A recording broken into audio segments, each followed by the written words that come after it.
السلام علیکم ورحمۃ اللہ وبرکاتہ. میرا نام فوزیہ شاہد ہے اور میں حج عمرے کا سبجیکٹ جو ہے وہ پڑھاتی ہوں ادھر کورسز میں، اور حج عمرے کی ٹریننگ وغیرہ کی بھی انچارج ہوں.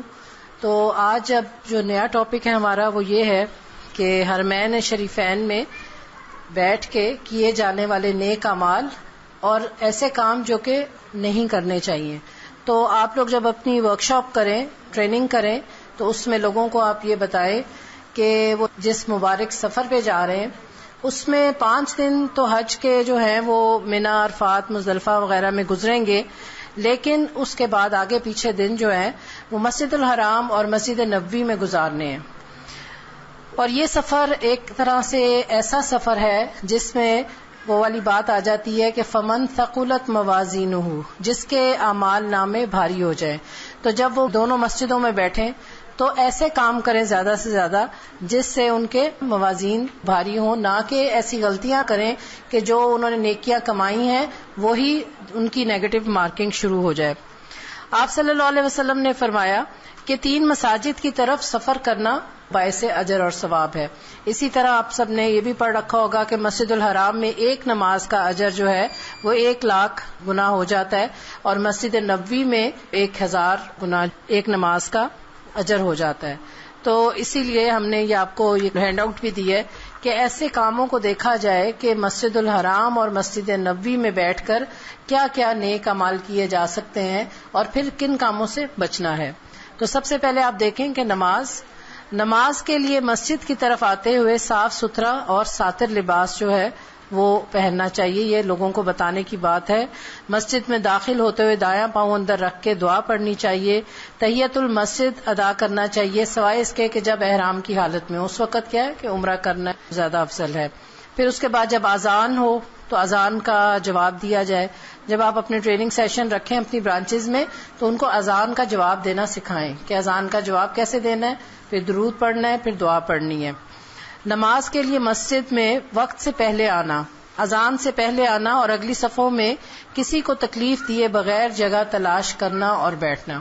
ہوتا یہ ہے کہ جس وقت اذان ہوتی ہے اس وقت لوگ اپنے کمروں سے نکلتے ہیں، اور خصوصاً خواتین کے لیے تو یہ انتہائی غلط بات ہے کہ وہ اس وقت مردوں میں گھس کے اور پھر وہ مسجد کی طرف جائیں.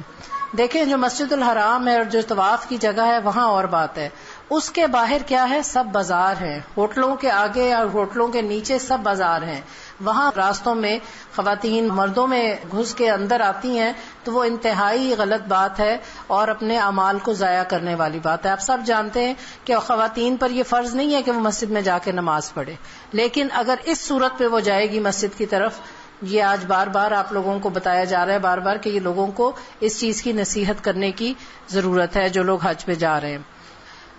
تو بہتر یہ ہے کہ دیکھا یہ گیا ہے کہ اذان سے آدھا گھنٹہ پہلے اتنا رش نہیں ہوتا.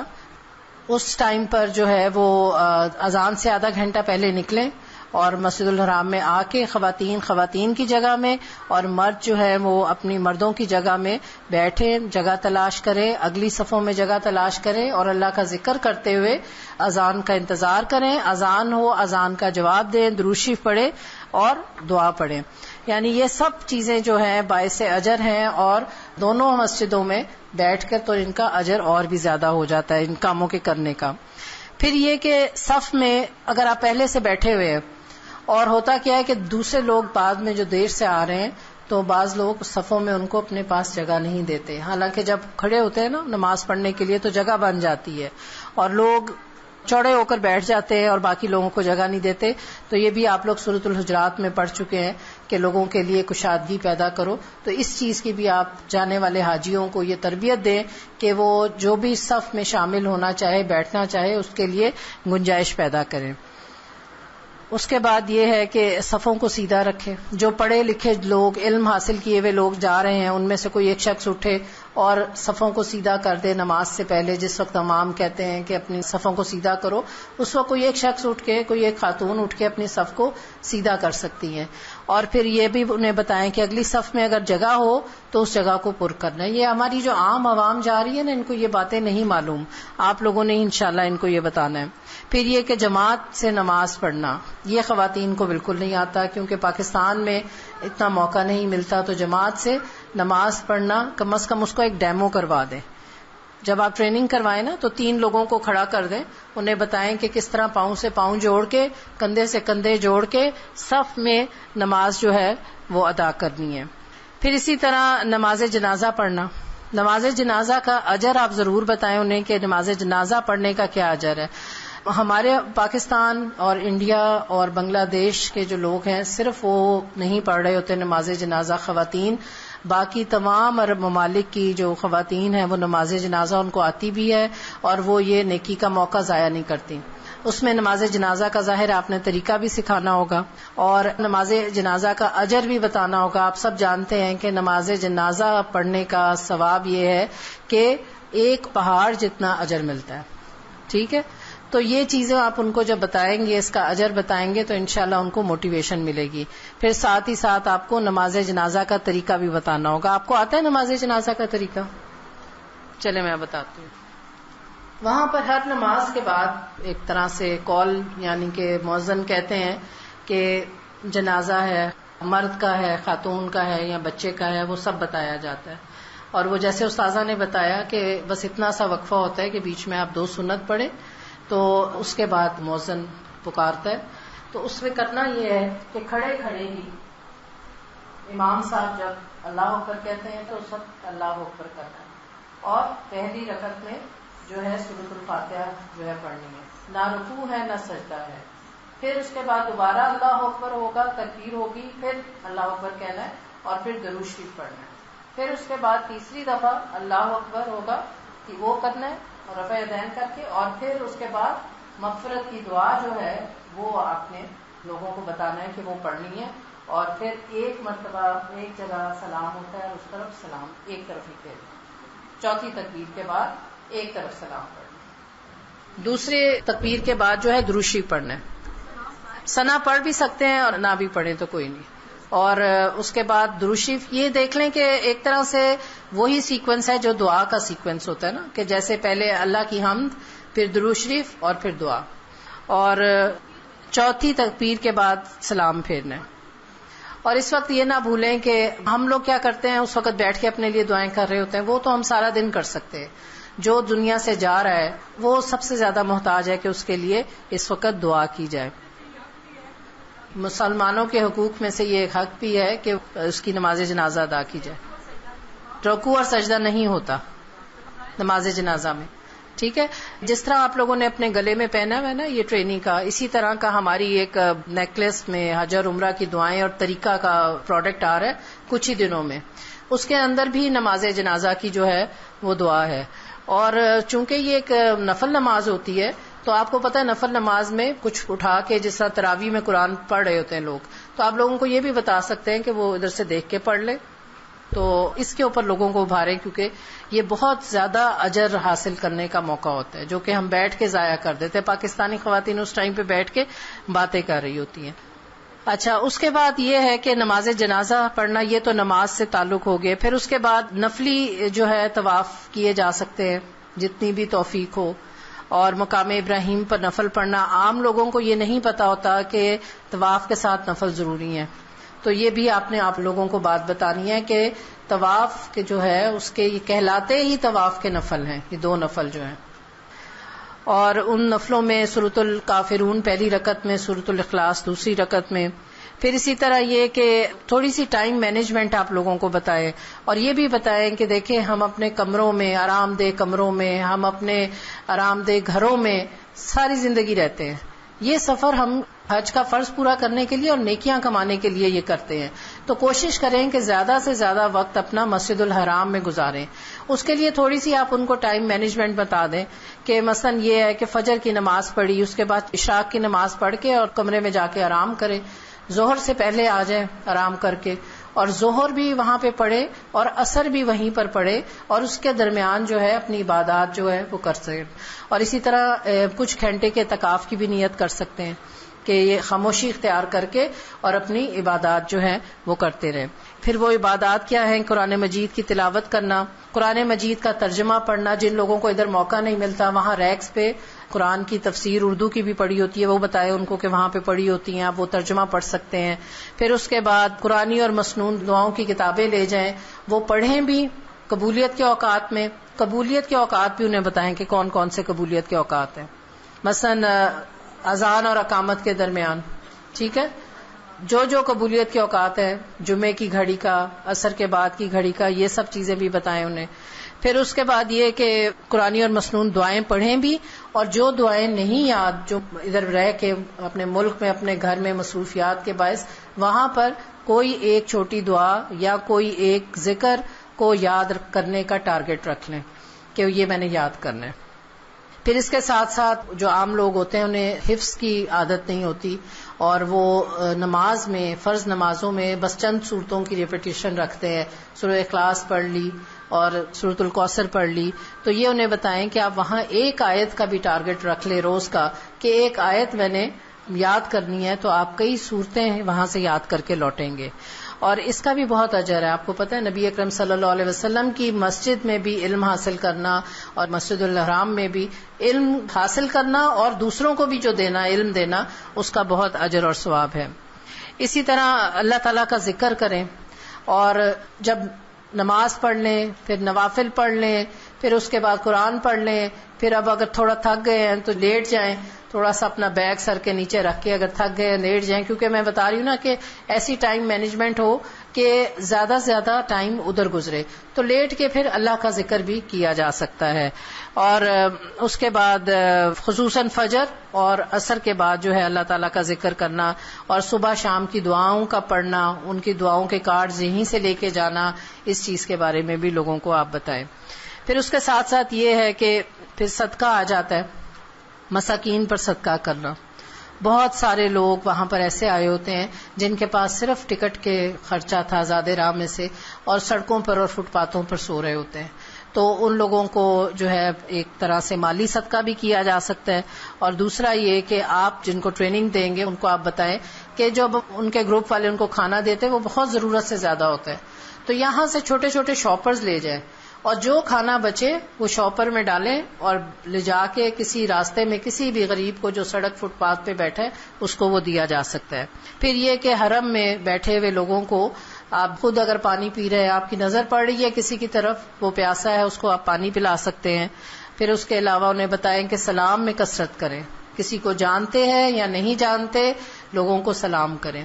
مجھے تو یہ بڑی خوشی ہوتی ہے کہ دیکھ کے کہ تمام امت کے لوگ جو ہیں وہ ایک جگہ جمع ہوئے ہوتے ہیں اور ایک محبت ان کے لیے دلوں میں آ رہی ہوتی ہے. ہمیں تو زبان کی محرومی ہے کہ زبان سے بات چیت نہیں ہو سکتی اتنی زیادہ، لیکن اسی طرح آپ ان لوگوں کو بتائیں کہ ایک دوسرے کو مسکراہٹ پاس کریں، ایک دوسرے کو سلام کریں.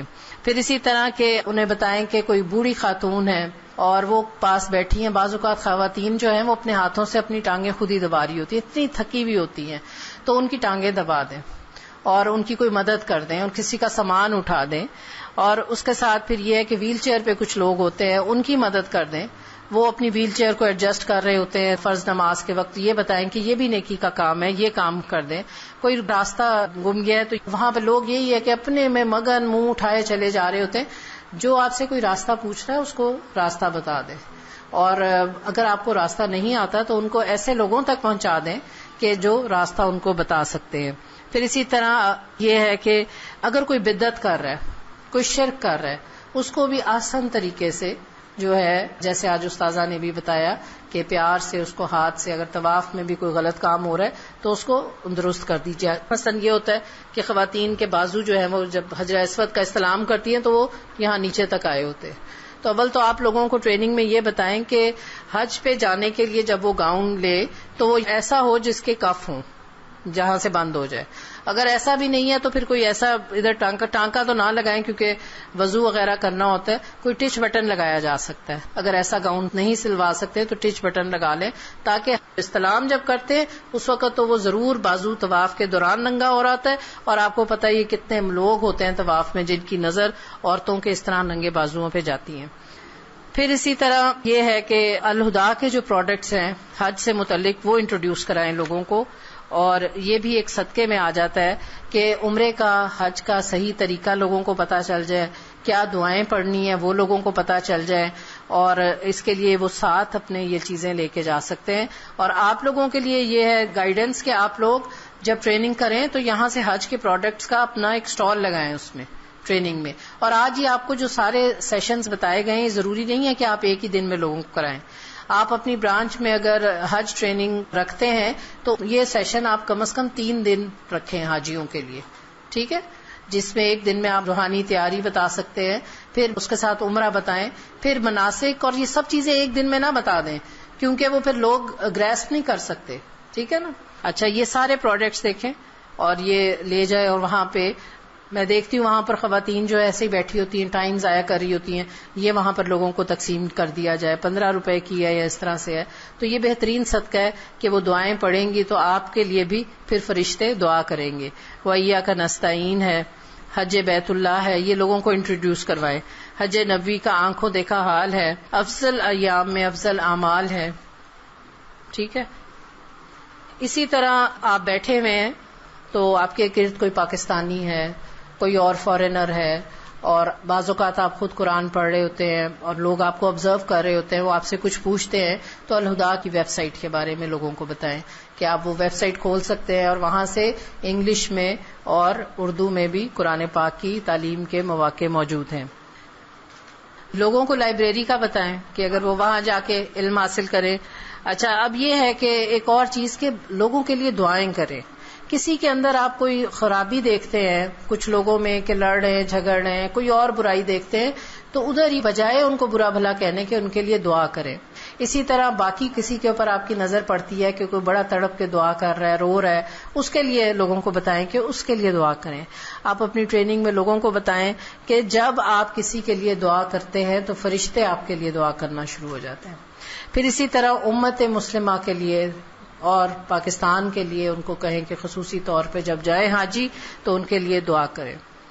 پھر نبی اکرم صلی اللہ علیہ وسلم کی جو مسجد ہے اس میں کیا کرنے کے کام ہیں, اس میں یہ ہے کہ مسجد میں داخل ہوتے ہی تحیت المسجد ادا کرنا چاہیے, اور بیٹھنے سے بھی پہلے تحیت المسجد. حاجیوں کو بتائیں کہ جب وہ مسجد میں جائیں تو یہ نہیں کہ وہ سب سے پہلے قبر مبارک کی طرف چلنا شروع ہو جائیں, سب سے پہلے کیا کرنا ہے, تحیت المسجد ادا کرنا ہے. اس سے پہلے کہ بیٹھیں اس وقت آپ نے تحیت المسجد ان کو بتانا ہے کہ وہ ادا کریں. پھر اس کے بعد جو زیارت کے اوقات ہیں وہ فجر کے بعد ہیں 7 بجے, ظہر کے بعد ہیں 1 بجے سے لے کے بس 2 بجے تک کا ٹائم ہوتا ہے, اور اس کے بعد پھر عشاء کے بعد ہے. اس ٹائم پہ انہوں نے یہ انتظام کیا ہوا ہے مسجد نبوی میں کہ تمام ممالک کے الگ الگ گروپ بن جاتے ہیں. پاکستان کا الگ گروپ ہے, اس کا انہوں نے سائنیج اٹھایا ہوتا ہے. پھر اسی طرح ترکی والوں کا الگ ہے, مصریوں کا, عربوں کا الگ ہے. تو پاکستانی خواتین اپنے ملک کے جو حاجی جا رہے ہیں انہیں بتائیں کہ وہ اپنے لوگوں کے ساتھ جا کے بیٹھے, کیونکہ وہ وہاں پر ان کو بھی تعلیم دے رہے ہیں کہ آپ نے آگے جانا ہے جب زیارت کے لیے تو آپ نے کیا کرنا ہے اور کیا نہیں کرنا. تو اپنے گروپ کے ساتھ جو ہے ڈسپلن کے ساتھ وہ آپ کو لے کے جائیں گے. جس وقت پہ بھی جائیں گے درود شریف پڑھتے رہیں وہیں پر بیٹھ کے, اور انتظار کریں, صبر کریں. وہاں پر خواتین اس طرح کی باتیں کر رہی ہوتی ہیں, پتہ نہیں ہمیں لے کے جائیں گے کہ نہیں جائیں گے, ہمیں سب سے آخر میں لے کے جائیں گے. تو انہیں آپ کہیں کہ آپ کے لیے وہ بہترین وقت ہے, آپ بیٹھ کے اس وقت درود شریف پڑھیں. پھر جب ریاض الجنہ میں جائیں تو 2 نفل پڑھ لیں, اس سے زیادہ نفل نہ پڑھیں, کیونکہ ہر ایک کو موقع دینا چاہیے کہ وہ ہر ایک کرے, اور شور و غل کرنے والوں میں شامل نہ ہوں. جب دروازہ کھلتا ہے زیارت پہ جانے کے لیے تو ایسے لگتا ہے نعوذ باللہ جیسے گھوڑے دوڑ رہے ہیں, اتنا شور کرتے ہوئے عورتیں دوڑ لگاتی ہیں. تو ان بے ادب لوگوں کے اندر شامل نہ ہوں, کیونکہ آپ لوگ سورۃ الحجرات میں پڑھ چکے ہیں کہ نبی صلی اللہ علیہ وسلم کے سامنے اونچی آواز سے بات کرنا اور اس طرح کے کام کرنے سے کیا ہے کہ اعمال ضائع ہونے کا خطرہ ہوتا ہے. خاموشی سے بیٹھے رہیں, جب وہ شور و غل نکل جائے تو پھر آرام سے وہاں پر چلے, اور نبی صلی اللہ علیہ وسلم کو سلام پڑھ کے اور پھر حضرت ابو بکر اور حضرت عمر کو بھی سلام کیا جائے. پھر اسی طرح یہ ہے کہ جو نہ کرنے کے کام ہیں, اب ان کی لسٹ آ رہی ہے کہ نہ کرنے کے کام کیا ہیں دونوں مسجدوں میں. خواتین جو ہیں ان کو بتائیں کہ وہ گاؤن اور سکارف کے بغیر مسجد الحرام میں نہ جائیں, لون کے باریک کپڑے پہن کر نہ جائیں. ابھی کچھ سال ہوئے, شاید 1-1.5 سال پہلے, پاکستانی ایک خاتون جو تھی وہ لون کے کپڑے اور دوپٹہ لے کے طواف کر رہی تھی, اوپر سے بارش ہو گئی اور وہ سارا لباس اس کا چپک گیا, اور اتنی لان تان کی گئی پاکستانی لوگوں کے اوپر, لوگوں نے باقاعدہ اس کے اوپر کافی شور مچایا. پھر اس طرح یہ کہ راستوں میں کھڑے نہ ہوں, خانہ کعبہ کو دیکھنے کے لیے نا, پہلی نظر ڈالنے کے لیے جدھر نظر آتا ہے ادھر ہی کھڑی ہو جاتے ہیں. اس کا گناہ انہیں بتائیں. آپ سب تو جانتے ہی ہیں نا راستوں میں کھڑے ہونے کا کیا گناہ ہے. یہ گناہ ان کو بتائیں کہ کیا گناہ ہے اور کس جگہ پہ کھڑے ہو کر یہ گناہ ہو رہا ہے. جو ادب والی جگہ ہیں اور جہاں پر ایک نماز کا 1,00,000 گنا اجر ہے. پھر یہ کہ جو وہاں پر انتظامی امور کے لوگ ہوتے ہیں, جو اٹھا رہے ہوتے ہیں اور منع کر رہے ہوتے ہیں, ان کے ساتھ لڑ جھگڑ رہے ہوتے ہیں اور ان کی بات نہیں مان رہے ہوتے, تو آپ کو پتہ ہے اولی الامر کی بات ماننا جو ہے وہ فرض ہے, اس کے بارے میں انہیں بتائیں. حجر اسود کے بوسے کے لیے خواتین جو ہے وہ مردوں میں نہ گھسیں. اسی طرح رکن یمانی کو ہاتھ لگانے کے لیے خواتین جو ہے وہ مردوں میں نہ گھسیں.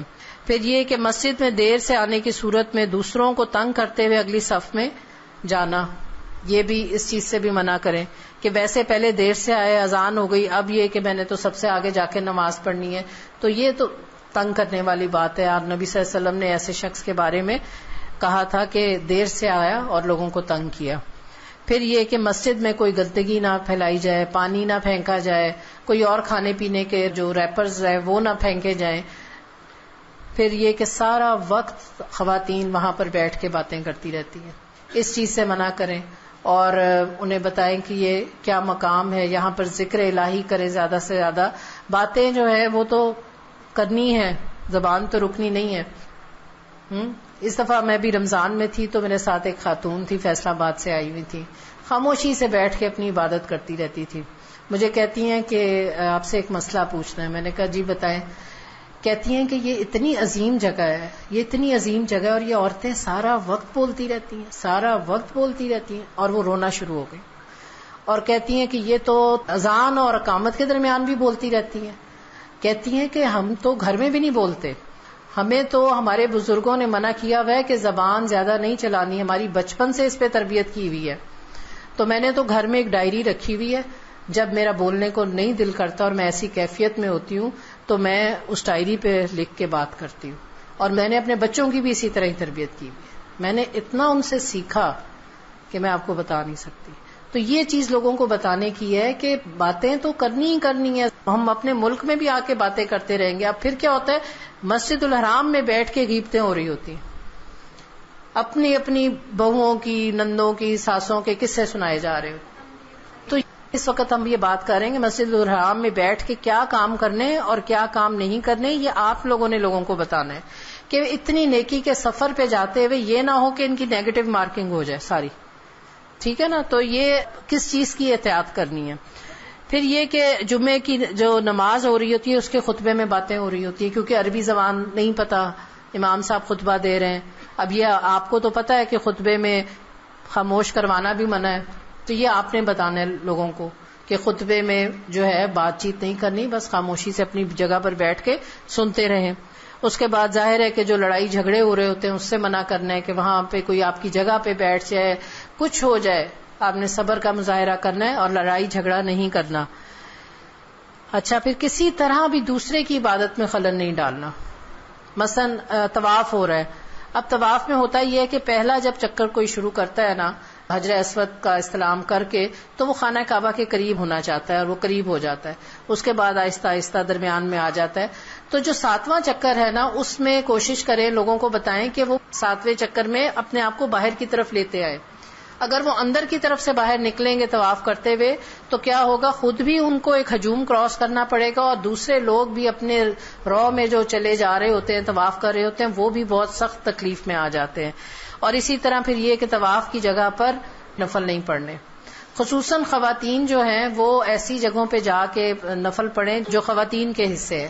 اچھا، طواف کر کے ہوتا کیا ہے کہ خواتین ادھر کارپیٹس بچھے ہوئے ہیں جہاں پر نفل پڑھنے والوں کے لیے، وہاں جا کے کھڑی ہو جاتی ہیں، دائیں بائیں دیکھتی ہیں کوئی مرد نہیں ہے، پیچھے دیکھتی ہیں کوئی مرد نہیں ہے. ہوتا کیا ہے کہ جو طواف کر رہے ہوتے ہیں نا لوگ، وہ لوگ انہی میں سے جو ختم کرتے ہیں مرد، وہ ان کے پیچھے یا ان کے ساتھ آ کے نماز پڑھنا شروع ہو جاتے ہیں. تو ان چیزوں سے بچنا ہے کہ یہ نہ ہو کہ جو نیکیاں ہیں وہ ضائع ہو جائیں. پھر دوسری قوموں کے لوگوں کو برا بھلا نہیں کرنا. دیکھو یہ لوگ یہ کیا کر رہے ہیں، یہ بہت کامن بات ہے وہاں پر، یہ بہت کامن بات ہے کہ دوسری قوموں کے لوگوں کو برا بھلا کہا جاتا ہے. اور اس کے بارے میں یہ فتویٰ آ گیا وہاں پہ کہ پوری قوم کی غیبت کا گناہ ملے گا. آپ کسی قوم کو برا بھلا کہہ رہے ہیں، اس قوم کی پوری قوم کی غیبت کا گناہ جو ہے وہ مل جائے گا. اور مسجد الحرام میں یا مسجد نبوی میں اگر آپ کھڑے ہو کر رہے ہیں تو آپ دیکھ لیں کہ پھر کیا سمیٹ رہے ہیں آپ. پھر یہ کہ اسی طرح مسجد نبوی میں نوٹ کر لیں کہ کیا کیا چیزیں ایسی ہیں جو لوگوں کو بتانی ہے کہ انہوں نے وہاں پر نہیں کرنی. یہ بھی کہ شور و غل کرنے والوں میں اور شور شرابہ کرنے والوں میں شامل نہ ہو. نبی اکرم صلی اللہ علیہ وسلم کی قبر مبارک کی طرف ہاتھ اٹھا کر دعا نہیں مانگنی. پھر یہ کہ نبی اکرم صلی اللہ علیہ وسلم کی قبر کی طرف رخ کر کے لوگ نماز پڑھ رہے ہوتے ہیں، اس چیز کا بتائیں لوگوں کو کہ قبلے کی طرف رخ کر کے نماز پڑھنی ہے. اور اگر کوئی ایسا کر رہا ہو تو اس کو بڑی خوبصورتی سے اس کو منع کر دینا چاہیے، لوگ مان بھی جاتے ہیں. اور آپ کا کوئی سوال وغیرہ ہو؟ باجماعت نماز کا طریقہ، اگر کوئی دوسری رکعت میں آتا ہے نا تو اللہ اکبر کر کے، اور امام جہاں پر بھی ہے، مثلا امام صاحب رکوع میں ہیں تو رکوع میں چلا جائے، سجدے میں ہیں تو سجدے میں چلا جائے. اور اس کے بارے میں یہ آتا ہے کہ سورہ فاتحہ ضرور ہو جانی چاہیے. اگر سورہ فاتحہ ہو تو پھر رکعت ہوتی ہے، اگر نہ ہو تو نہیں ہوتی. مثلا اگر میں پہنچی ہوں دوسری رکعت میں اور جو ہے امام صاحب ابھی سورہ فاتحہ پر ہی ہیں تو میں سورہ فاتحہ میں شامل ہو جاؤں گی اور میری ایک رکعت مس ہوئی، ٹھیک ہے. اب میں ساری نماز ان کے ساتھ پڑھوں گی، اور سلام جب امام صاحب پھیریں گے اس وقت ان کے ساتھ سلام نہیں پھیروں گی، بلکہ پھر میں کھڑی ہو جاؤں گی اور میری جو رکعت مس ہوئی ہے وہ میں رکعت پوری ادا کر کے اور پھر سلام پھیروں گی. تو یہ طریقہ آپ لوگوں کو بتا دیں. اکثر لوگ کیا کرتے ہیں، جب اذان ہوتی ہے اس وقت گھروں سے بھاگتے ہیں، رش میں پھنستے ہیں، اور پھر یہ ہے کہ جہاں جگہ ملتی ہے وہاں کھڑے ہو کے کسی مرد کے ساتھ کہیں پہ بھی نماز جو ہے وہ ادا کر لیتے ہیں.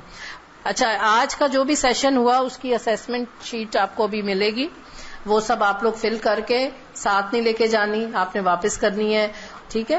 اور یہ جو آج آپ لوگوں نے ٹریننگ لی ہے نا، استاذہ محترمہ کا وقت لیا ہے، تو اب الحمدللہ آپ لوگ ماشاءاللہ اس قابل ہو گئے ہیں کہ آپ اپنے علاقے کے جانے والے حاجیوں کو ٹرین کریں اور ان کو بلائیں، 2-3 دن ان کو ٹریننگ دیں. یہ آپ کا ٹائم بہت کم ہے، جلدی سے یہ آپ اپنا اسیسمنٹ فل کریں، اور اس کے بعد آپ کا یاسمین خاکوانی کے ساتھ سیشن ہے انشاءاللہ تعالی.